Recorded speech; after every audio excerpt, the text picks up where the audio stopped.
बढ़ने के चलते देश भर के अस्पतालों में बेड, ऑक्सीजन और दवाओं की भारी किल्लत देखने को मिल रही है। कोरोना से सर्वाधिक प्रभावित महाराष्ट्र के नागपुर जिले के एक बुजुर्ग मानवता की मिसाल पेश की है। 85 साल के बुजुर्ग नारायण भावराव दाभाटकर ने यह कहते हुए एक युवक के लिए अपना बेड खाली कर दिया। देश में कोरोना संक्रमण की दूसरी लहर की रफ्तार इतनी घातक है कि स्वास्थ्य व्यवस्था पूरी तरह चरमरा गई है। अस्पतालों में बेड की भारी किल्लत है। इसके चलते कोरोना संक्रमित मरीज अस्पताल के बाहर ही दम तोड़ रहे हैं। आंध्र प्रदेश के विशाखापट्टनम में से एक ऐसा ही दर्दनाक मामला सामने आया। एक मां अपने कोरोना संक्रमित 1 साल के बेटे के लिए अस्पताल वालों से गुहार लगाती रही।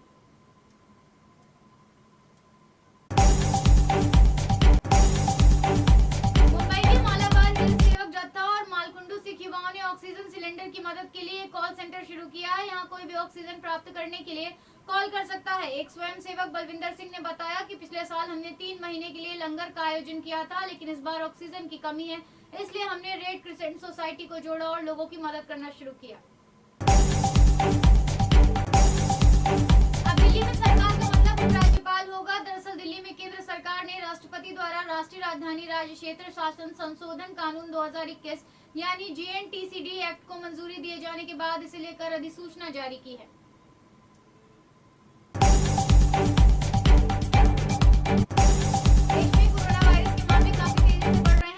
मामलों के साथ वैक्सीनेशन कार्यक्रम को भी तेज कर दिया गया है, लेकिन रोजाना लाखों लोग कोरोना की चपेट में आ रहे हैं।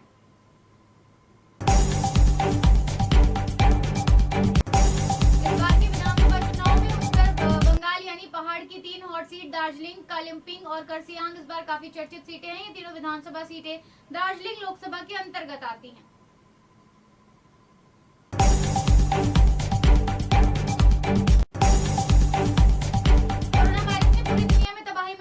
वहीं दूसरी ओर एक दूसरे की मदद करने वालों की एक से बढ़कर एक कहानियां सामने आई हैं। ऐसी मिसाल रांची के देवेंद्र कुमार शर्मा ने पेश की। पश्चिम त्रिपुरा के जिलाधिकारी का एक वीडियो सोशल मीडिया पर वायरल हो रहा है, जिसमें वो एक शादी हॉल में छापेमारी कर रहे हैं, जहां कोरोना के नियमों की अनदेखी की जा रही है। इस वीडियो में जिलाधिकारी शैलेश यादव काफी गुस्से में नजर आ रहे हैं और हॉल में मौजूद पुलिस कर्मियों को डांट लगा रहे हैं।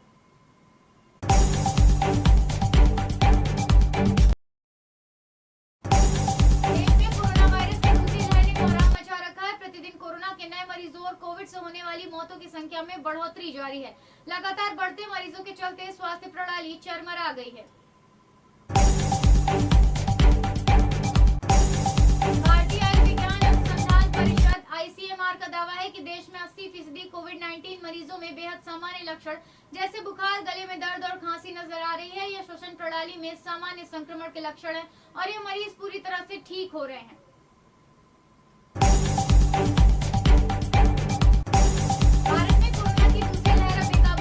हर दिन 3 लाख से अधिक मामले सामने आ रहे हैं। कोरोना के प्रसार को रोकने के लिए कई देश एक के बाद एक भारत से आने वाले विमान को रोकने लगे हैं।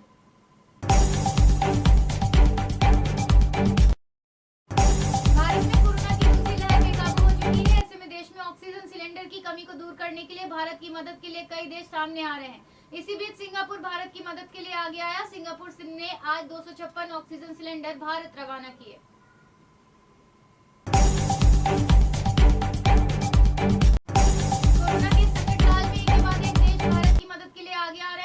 राष्ट्रपति इमैनुअल मैक्रों ने मंगलवार को हिंदी में फेसबुक पोस्ट करते हुए भारत के साथ सहयोग का भरोसा दिलाया।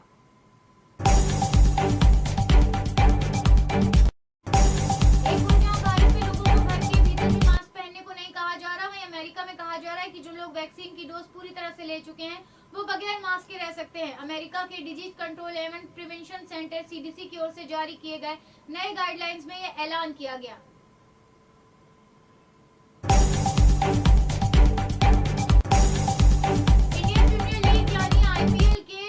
सीजन के 5 या इससे अधिक ज्यादा मैच सभी टीमों ने खेल लिए हैं। मंगलवार को 22वां मैच रॉयल चैलेंजर्स बैंगलोर और दिल्ली कैपिटल्स के बीच खेला जाएगा। इंडियन प्रीमियर लीग के नए सीजन में इस बार सही मायने में इंडियन ने दबदबा कायम किया है। गेंदबाजी हो या बल्लेबाजी, दोनों ही जगह भारतीय खिलाड़ियों ने टॉप पर कब्जा जमा रखा है।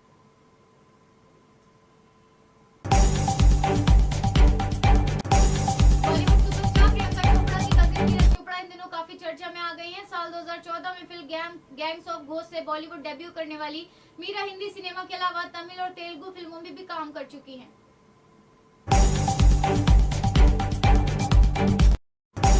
धर्मेंद्र सिनेमा के उन सेलिब्रिटीज में शामिल हैं जो अपने दिल की बात कहने में हिचकिचाते नहीं है। खुशी हो या गम, धर्मेंद्र खुलकर इजहार करते हैं और अब तो सोशल मीडिया के जरिए वो अपने दिल की बातें फॉलोअर्स और फैंस के साथ साझा करने लगे हैं।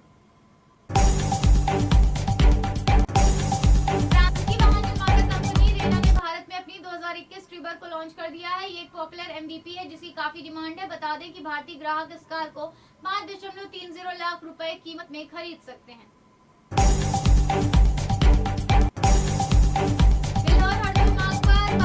कोतवाली क्षेत्र के अंतर्गत ग्राम बुड्ढा चौराहे के निकट बुधवार की सुबह ट्रक की टक्कर से प्राइवेट मिनी बस खड्डे में पलट गई।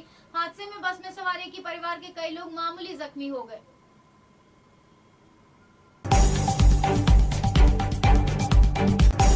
देश में कोरोना की दूसरी लहर को देखते हुए विश्वविद्यालयों और कॉलेजों की आगामी सभी प्रस्तावित परीक्षाओं और प्रवेश प्रक्रिया को आगे बढ़ाने की तैयारी हो रही है।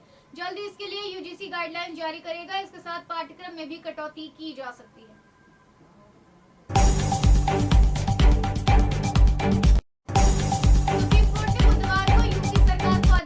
केरल के पत्रकार सिद्दीक कप्पन को इलाज के लिए दिल्ली के एम्स या राम मनोहर लोहिया अस्पताल में स्थानांतरित किया जाए।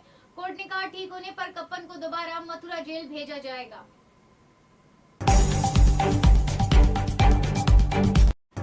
दिल्ली के अरुण जेटली स्टेडियम में इंडियन प्रीमियर लीग के 14वें सीजन का मंच सजने वाला है। करीब 42,000 की दर्शक क्षमता वाले स्टेडियम में आपको दर्शक देखने को नहीं मिलेंगे क्योंकि कोरोना वायरस महामारी की वजह से खाली स्टेडियम में मुकाबले खेले जा रहे हैं।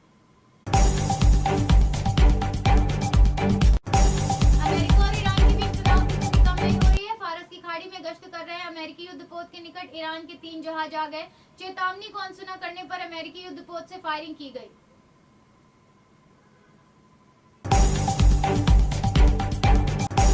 फिल्म अभिनेता इरफान खान को गुजरे हुए 1 साल होने वाला है। 29 अप्रैल को इरफान हमेशा के लिए इस दुनिया को छोड़कर चले गए थे और पीछे छोड़ गए खुद से जुड़े कई किस्से और कहानियां और कई अधूरी ख्वाहिशें।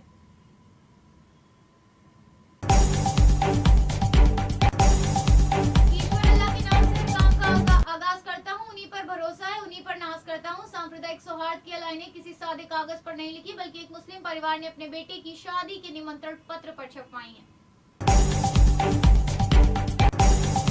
देश में बढ़ते कोरोना वायरस के मामलों को लेकर हर कोई चिंतित है। वहीं फिल्म इंडस्ट्री के सितारे लोगों से लगातार घर पर सुरक्षित रहने की अपील कर रहे हैं और अब मोस्ट अवेटेड फिल्म RRR के मेकर्स अपने लोगों में अपील की है कि खुद में जरा से लक्षण दिखने पर अपना कोविड-19 टेस्ट जरूर करवाएं। भाजपा ने सत्तारूढ़ तृणमूल कांग्रेस पर आरोप लगाया है कि वह देश में बंगाल में कोविड-19 के मामलों में वृद्धि को लेकर राजनीति में शामिल है। इसके साथ ही पार्टी ने कहा कि केंद्र और राज्य की किसी टकराव में शामिल होने का उचित समय नहीं है। 29 अप्रैल को बंगाल में 8वें अंतिम चरण का मतदान है। इस चरण में मालदा, मुर्शिदाबाद, बीरभूम व उत्तर कोलकाता की कुल 35 सीटों के लिए चुनाव होना है।